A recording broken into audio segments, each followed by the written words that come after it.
hat ti ho lo thei ding in chang thei ding in lam kai ho dei sa na ka chan to pathin pathi bun na zala lo thei ding kom to pathi bun tam pi sim zo lo pathin ap ta khat sung nei pi ke le ken sum mi te jong sile ho bong mi ti ong hi tia ki pa thano mai ki mu to thei ji win pathi bun na hling se na chan deu ka ta sa ni ma se pen pathin thang ba wi na hi kong khai jang hi mon om ta hin ke nong nong ka sa che che pathinin mon nom ta na ko yu het hi ken jong kamu che che kha da hin a hi wa na ho a cheng ho hin mon nom ta cheng ka het ti na ki gel do lo mai theu aji chu biam ti le kopi lang hi hui thin lo tam pi omin mi jong phalo dim se domin ki hai na zo si lung thim su kha thei ei hem thei ngen chang na du cha thei ding ham von jong dei cha thei di ham mi jong itia chu uma hin chu le thu phalo la phalo tama tamin tu lai hi van noi thil su ikidang ka sain jan hi chun New York khupia zan tui hung let phut na gu ha zo zo be se ja tu ho tui hung lun kho ma le tui hat ta hung ho ko China ta banga chu khat be se ta banga aumin mi som lil li thi ti win thil tam pi su si in som lil li chu thua ki sein elo la ki sei ma sai mi tam pi thiding in ta sa no me ai pi chu le sei no mun chu pi ham ti le New York kupi ngel jong kupi det ta itia su ling hui hello te ronga mi te na gel khat hin ki ging man lo hin patin lung sat nan ni khu hong lun ting le koi ma kupi ding det do ding zo lo ding mi te lung mun naw tu nia link ki ho ale su kha lo ni ding ta in ho earthquake protection ne ba mai kun thei lo ding ang fire protection ne ba nam dan chu jo bol wanga I ma chan dal zo lo di hi ti tu bong ni khu ho hi pathinin e hin mu sa che che ta wen kopi ho jong bit lo China kopi lin ta Europe kopi lin ta hong bit lo isai chai wei tai Turkey Greece kiti ho ai lo la France Germany England kiti ho Belgium kiti ho jong that lo to USA ong gamme ka kiu hi lo wa hui pi USA hui pi na su kha ka ko ma hin ti za na ma min hui pi na su kha ai chi cha hui pi na su kha na zo si ko thing sel ding chai jing hal halan leng jing chi je hin khu pi hoi chon sit alagi long ngen adimin pathin ai mu sa win atu tan na hi LNG white ko ma hin sei bang chun atu tan nai khu pi wa hung ki panding hi atin chon sit git lo na dim set ho mu nai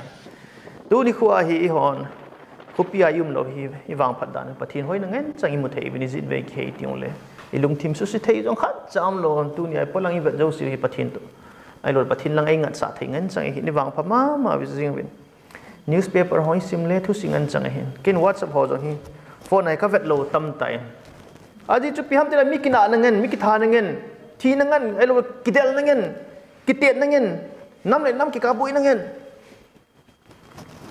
thu si thu phalo ngen chang chi ja hi ilung thim su kha thei jo si chu chum ko yo ngai na adi anunga gol ho jong khak to ding naw ti ho jong phone ha choi ho jong pathin thu zo na vet diu phone ho hi chi ai nu le pa te phone mang khil tam pi omin phone hi gam tin mu thei ta in tu lai chon sin zo siong di mai mon dang a chi ngai lo ai wang pathin cha ti ding a chu hlu na be wang pathin cha ten hlu na lang a ven ngai lo pathin hu hing na thu zo i vet diu hlu hing na thu zo ki vet diu chi ong kyong ka phone man hi ka ki pa thei jing in pathin thu tam pi ka khe do in ka mu do in na lockdown sunga chu na saten ka halin pathin na saten ko na ka changi ti ka ta san ai chi je chun ken jong khamin hobung mi ti ho kom zo ngai na ka hin nei thei ta in phai tu la pau ki hebe se lo la thal thak sang chun na emi sa ko ma ki chi han lai pau ilung na chim ki se han lang mo ta ki khom lang pathin tu ki se khom le ti na saten ngai na ka hin nei ngai cha na lin ta ka hin nei za itia chu ka hung wa le ji hi in ka ki pa le jing tu ni hi ki su khom the hin chi ji chun khupi hi sit nangen chang dim tai phone ho jong sit nangen chang newspaper ong kasim lo na so de tai ibolinem thu su la su chu a heading lom ki he thau chu na chilanga boina om tai chilanga thil ta mo hi om tai heading lom he ki he thau ai wa news ai ve na le atam zo hi git lo nangen sit nangen chang chi ho chu ilung thima lual hin pot ngai lo chu icha te inau ti ong experience ding iPhone choi sa ham experience adinga hi o loi ho to ka ke ba le heno party ka nei hen ti kha mai thei chu le si chunga di lo hi pi ham adi lo ki pat nai experience na asila pa het na ding khat ve ka to ga chi ta zo khat ve to mo sila pa het na ding don jing ni ka ti poi za khat ve to chep ta khai ni khat to ขัดไว้ตัวมูมินขัดไว้น้ำบอลกูน่าจุนนั่นเหตุตัวอันนี้ไปนั่นบอลดิ้งทุ่มไว้นั่นบอลดิ้ง every อลูน่าจุ experience ขัดไว้กับคิดเต็มให้โน้ฮิจูตัวนี้ควายมีเตหัวหินฮิจิสิทธิ์น่าจูปะทินินจามสันเป็นสิทธิ์นักเขียนปีวินติจูสิทธิ์นักไม่ตัวปีนักขัดไว้กับเต็มข้านาทีโลปีจเมที่จะอาฮิสิทธิ์นะฮะคุณนักเวียนองไงวานโนยาฮิสิทธิ์นัดเดียมดานดานฮิจ้าเตียวฮิจูสิทธิ์นักคุณอีกจุ่มเขียนเตะนัดเดียมไว้คุปีดาลาวไงดานดานฮิคุปีอาฮิสิทธิ์นัดจะอุสิอุไมที่จะเห็นอัตุมาไกกะกะสินุมที่จูอาฮินสิทธิ์นัดตั้มเบสิทธิ์นักคงใครจังนงกษัยนี่แต่ปังไงปะทินไอ้ก็อยู่ฮิดาฮิเบวินเขาบุมิตยโฮปะทินไอ้โบลาฮิตายก็ว่าจิบละการไอ้เราเลยที่ใส่เฮลิคอปเตอร์กันนี่ป่วยตีเดียวน่ะนาวที่เขาจะพ้องหอจังที่ลุ่มด่านซิว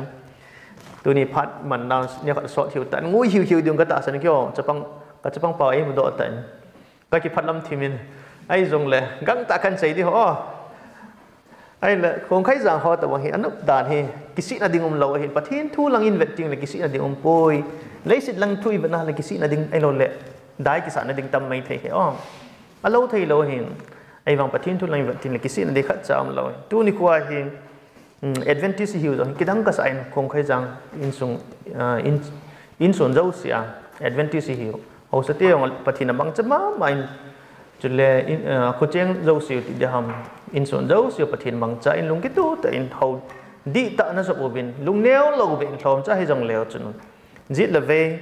เขาเวลาวินติดตาทีวีอันนี้จุดเพียงเดียวจิตละเวน่ะเวลาว่าเลย 7 day Adventist อันนั้นเราฮิลดีกว่าตัวนี้ปะทินทุดีหอยจีฮัมไบเบิลใส่หอยจีฮัมก็เตะไบเบิลกิมูฮิจะหอยจีสบัดนิคูนาทีว่าสบัดนิคูปนเอาallโอลานั่นเพจตัวเลยตัวนี้7 day Adventist อันนั้นหลุดเข้าไว้บ่เป็นนะเฮ้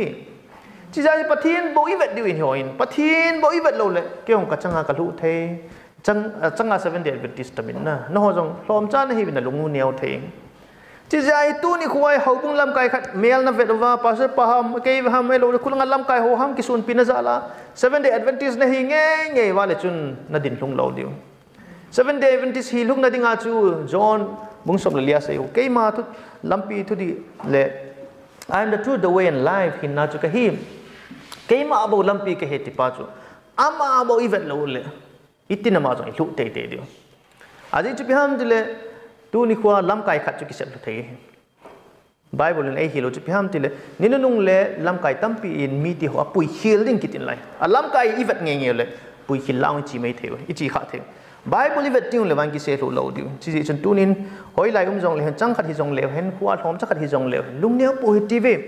ปะทินอามาลำอีเวดจิงว่าวันลำอีเวดนับปะทินปะไก่นั่งมันในลำไก่อีตีเงี้ยว่าอีจิกะลอยกับไปก็ไงตาให้เรากำลังไก่เป้าสร้างอาจงนั่งมาทุกปีนิดจงก็เตะอีตีเงี้ยเลยทุกเราดินี่นั่นงไงหาสัจเจนก็ยังมานั่งจูน้องไก่ตัวทิ้งเลยสูงอ่ะไอ้เราทลามันน้องโดยเราไม่ถึงนะอัฟกานิสถานหัวตะบังเราไม่ตัวเราไม่ถึงไอ้ว่าจะแหบน่าจะไปห้ามตีเลยแหบน่าจูปะทินลังยังงัดดูฮีสตันหิตาให้ก้อยปีว่า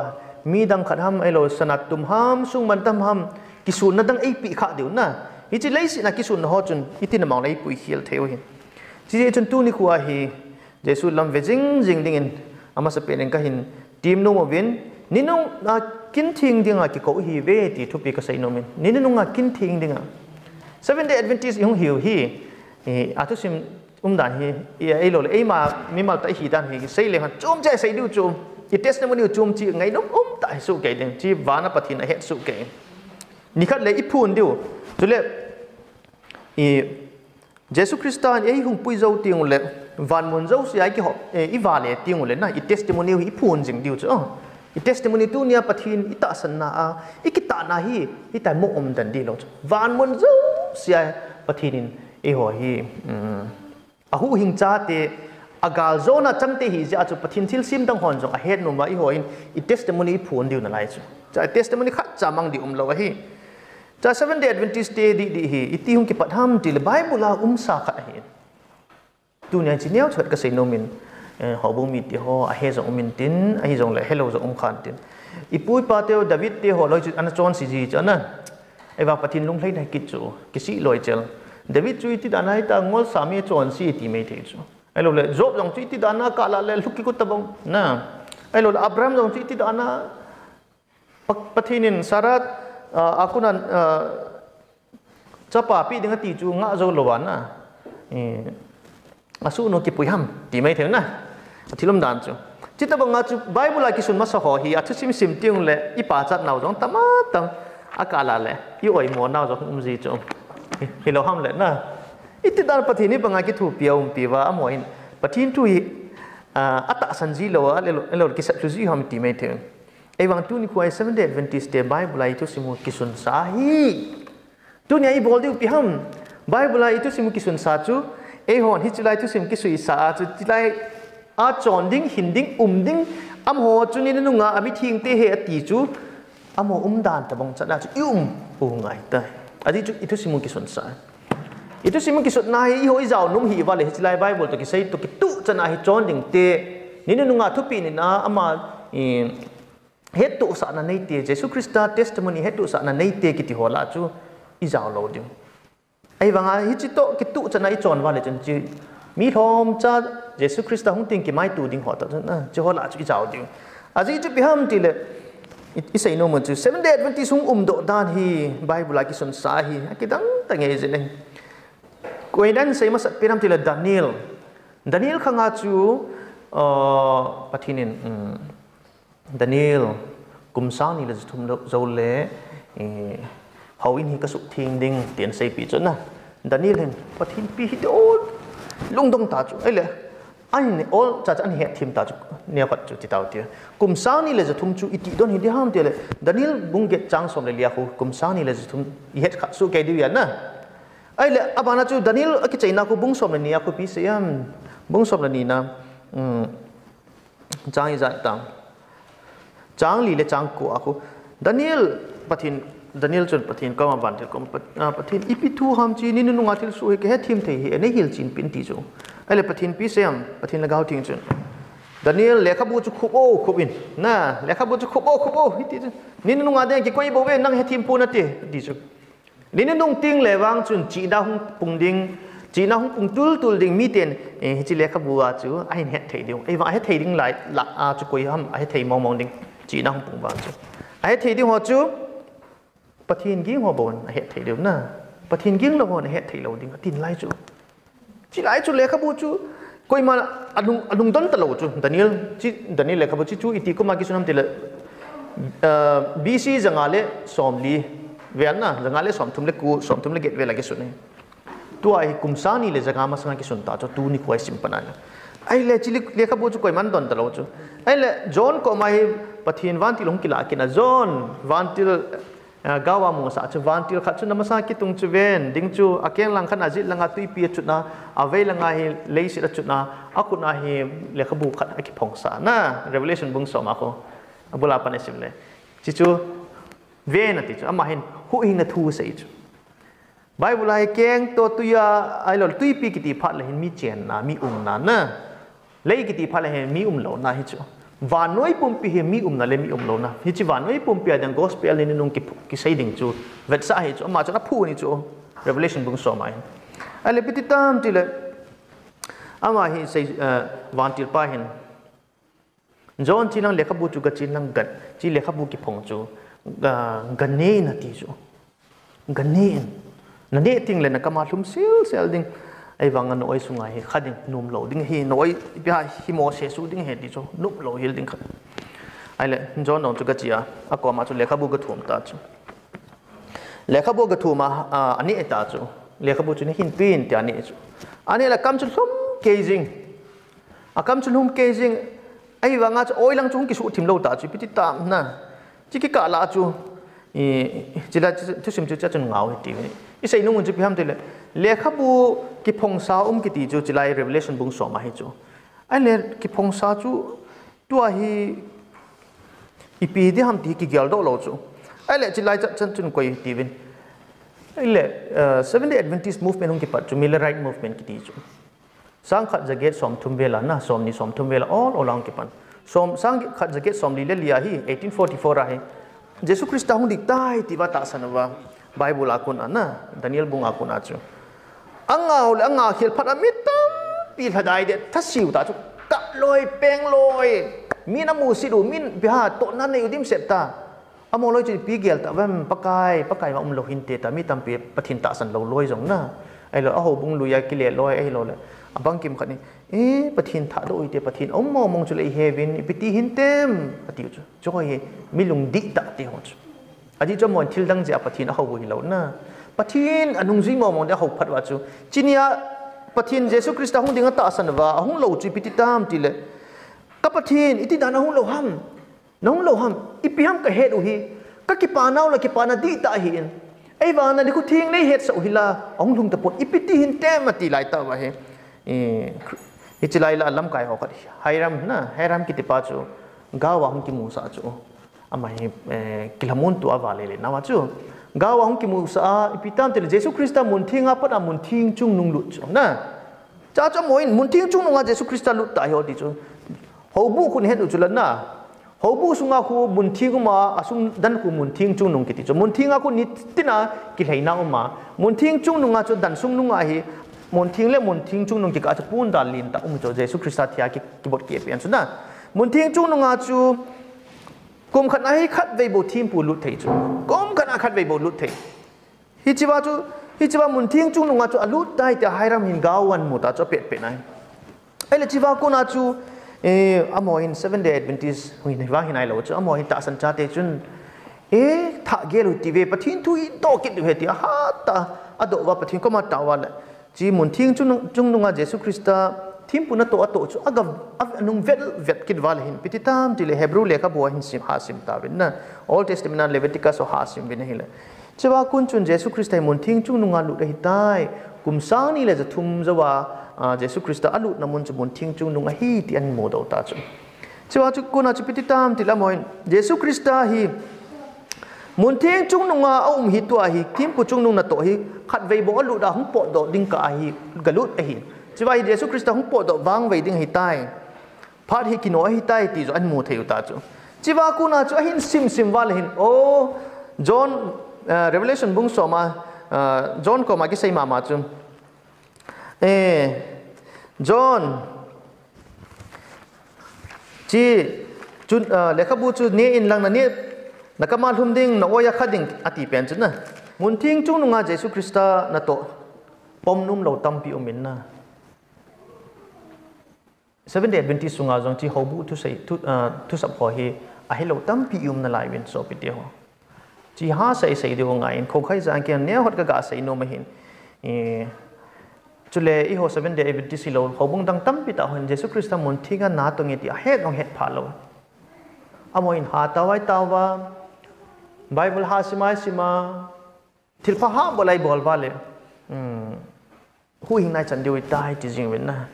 ai wa jesu krista to mun thing chung nunga lut I lut lo wa ai lo le jesu krista alu chu ipom lo wa hi le chun tu ni ai thudi tam pi ho akuna ki sel ding tu ni ai hon ni ne nung thu sap chu I sap thei lo diwe chi je achu mi thi dol na ai lo le thu ki tan dung thu dol sabat di dan 10 commandment hin dan ai lo le ni nunga jesu krista in gau thu a jong kalam kai din hi ve te ta gau thu pi elin chi wai na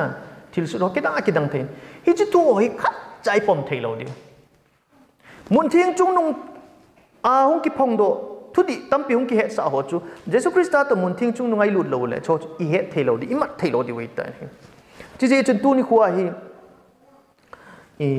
jesu krista nung izui le le ngai tu nin van mun thing ve le hen jesu krista ko ma le hen I hoi chon sin ngam lo di jesu krista to ki zui le le chon sin ngam lo di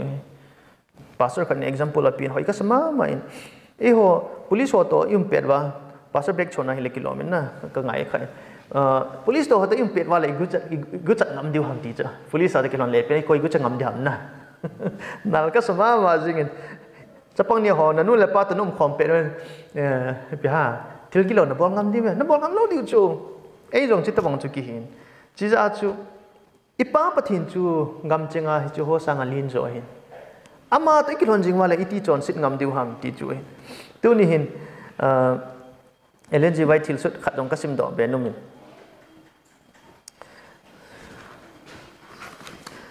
ipi sai tam ti le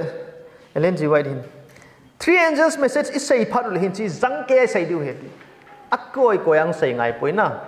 I het u ngai jang ke sai diu chang me lai sai jing diu chỉ lẽ ý hồi ý cái khop tiêu rồi cái khop tùy nó đi nghìn nè cái khop tùy nó đi nghìn dòng la hồ ai lâu lệ bây music hồ drum hồ nè bây gim này ta ta isa jivet gim này ta sa lâu đi bây music dòng cái lom na bắt hin tia cha tia music ding abang ki Allah mo le kun disco bihang club of kilo ji chuna kudung kai na mai jang chumam dia pasal ngi cho apol jing ai lo le pen tivel na ai chilanga ti ka dong lei ti tawang chilanga api ui chan dale ti tawang aku peng loi chal jing thilum dan chu ai cho aku koi thagao thing na tong pai chi cho ku mi dang ten in veo han la pathin thu cha ki da du he ti cho cha pathin tu ki da tai ni su ta ve ti thagao thing zao him pui chi jai pathin thu sei phali hoin Seventh Day Adventist ten pathin thu hi chang me lai sei diu i hon thagao thagao phaloi na vok ho ta bang khun ai lo la thagao thing achum be hi ta chan de ku gel pu hi ti ve ti chi cho phat le all in ki sei ki tan tin ka sai nom na a chain lang chu biam ti le hi chi to chu kilhon chun 3 angels message phun na ding hi mo pu nai nei ta win ai le 3 angels message ak chaina hu pi sem ti le hung por win Babylon to at Babylon ki su mang tha ding ama chan ding lungsat na chu no ho jong chang kha win ati ti so tu ni khoi pathin thu di lo zo si hi Babylon na ho di lo hi tiu ta chu ho di lo hi tiu wa le hin ipi bola i hon mi te ho bung dang te chani thonung jiu ham na ho bung dang te ki man cha dan ho bung dang ten music man danu ai lo le tot na ho ham entertainment ham ai lo piam khat ki chu tho lo le khang tha ho hi piam i bol pi lo le thei pui na thilum dan chu pathin thu sanga pathin thu to ki man be se lo thil da ngai na phat ini pi jiu ta chu pathin thu chu a hi na bang ta ikihil tiung le atui na chung liang do ding a hi atin chi chu di ka sama ma jingin tu la hin mi ti ho hin hobung sunga hin ya khat ki su lip na ki su hal na khat ki bol lo le music ham la ham ai lo le piam khat ton ho ta ma ki bol lo le hin koi man pathin thu ngai num ta pun koi man ki tha sim ding thu ong sei pun koi man bible thu ong sei num pun koi man chi thim ga ho tu sei do ngai num ta pun na lung thim ki su thing na ding lung sim ki su tha ding pathina ding ki tha sim ding ki ti koi man gia kho ta poet ting chi je chun tu ni nu nga hi chi Babylon na ko na hung por bi na ti chu hi chi Babylon na ko na hung por hi ta wala ibola Babylon te chon dan chu ibola izui num ziu ham ho bung mi te ho chi Seventh Day Adventist ten na sa tai ki gelo ngai ka sama ma jingin is ho isa la nga ho bung te hi ta bola chi la nga ho bung te hi ta bola ti na mi chan chan tho ki gut ziu hi chi a chin chain ka sai thei pon hi jong le iki ven phat ong ngai a chaina ka sai nom chu le 3 angels message hi hodinga kebul phuna de chat hin hi chiwa ku na hi hon thu di hi ichi pe thei diu ngai ichi ai 3 angels message phat ta he do ngai tu ni khwa ka hin sai nom chu le Seventh Day Adventist Day hi Bible a gau thu akum sang ni le janga ma sang hong ki phot do hi ta ni ki sai sa hi ta tu ni khwa hi itu simui ki sun sa hin hon itu simui ki sun sa dung zui chon zo di hina moi tan ki gel hi ti win 3 angels message mo pu na hi pitawin tu ni nin nunga hi chi tu hi sab jeng nga in cha chu Jesus Christ to mun thing chung nunga ilut hi wa le hi chi tu hi he thei lo di wa hi tu ni khwa present truth ki ti chu 3 angels message hi a hi Habakuk bung ni chang thuma chu pi sem tile Jesus Christ in nin nunga hi phat a chom ding dan a sei na tu la hin phat chom ding mo hi sei be se ji po bin phat chom ma ja hi hon ikino ngai chi ja chu ilung neu de he poin phat chom ta chu ti man diu ham chilai a sei chu phiam til hi chun pakai je ei don bodin a sei hi chi thim gau thil mu a na mu hi thing sel in sung pheng chunga sun do in chu ti le asim num ta powin lai zel a asim thei ding a hi chang thum na jo chu aji chu hi chi thil ki mu hin aphat anga jing ding na aphat anga jing ding aphat ti na hi chu hi chi phat chu anga ding hung ki chai wa loi ding a hi chom chakhat hung hi zo thei lo a hi je ngong kai the ta bangin nan nga ha jingin thon lo hi la hung thung te ding a hi กินอมสดโลเฮลดิ้งไอ้บ่เวงงกายบังเงี้ยที่จ้องตัวไรมีที่หันปะทีนทุฮีไอ้ใส่ยงเลยกิบังโทจิงลงเลยใส่ท่าฮับที่ท่านี่ไอ้โลท่าลำลงใส่ที่ลำดันจึงกินอพัดให้ตาดานิสอปีก็ไม่ใส่นุ่งก็ก็มาไม่ใส่ปีลอยเลยไงปะทีนี้ไอ้ติปิวจุดพิมพ์เดลพัดฮีอันน้องกายบังดิ้งไอ้ฮีที่จ้งไอ้ว่าน้องกายโลเฮลดิ้งอพัดจะได้หุ่นลงดิ้งกินอมสดโลดิ้งหุ่นลุงลอยจิงดิ้งเหตุอ๋อที่จะฮีจีนี่คู่หุ่นลุงดิ้งเลยเห็นอีหัวจงอินักกินไม่เที่ยวก็เตะตู้ก็อาไม่ตีไม่เที่ยวอ๋อที่จะจนทุหาสายโลเลยเกณฑ์ที่กิสปูฮิตีเวพอลินรอมบุงเกน่าใส่จุดพิมพ์ที่เลยตู้ไล่ใจทุนาวฮีคุณงไงจันดิงโลปีน่าหงกิลังดิ้งโตกิกอดหุยเทมินก็ไงตัวโป้ยตินตู้นี่คู่ไอ้ฮิจิกิปานาฮิจิทันน่าจูอีกันนี่ว่าเลยอิตีหัวหลังกิสะไทยลิวฮัมตู้นี่คู่ไอ้ฮิจิกิปานาจุนโลกุนัยจีติงจงเลยลุงสงเกปาสะอินาอิมติงจงเลยคุปีลินนัยจีติงจงเลยไอ้โลละหาสันมุนัยอิมติงจงเลยอินสุงาบุยนัยตุข้าฮัมเกปานานี่คุยตูจิงเลยเกปานาลินโจฮิจิจุนไอ้สุไทยจิงไอ้ที่จะฮิจิกิปานาจุตูนี่คู่ไอ้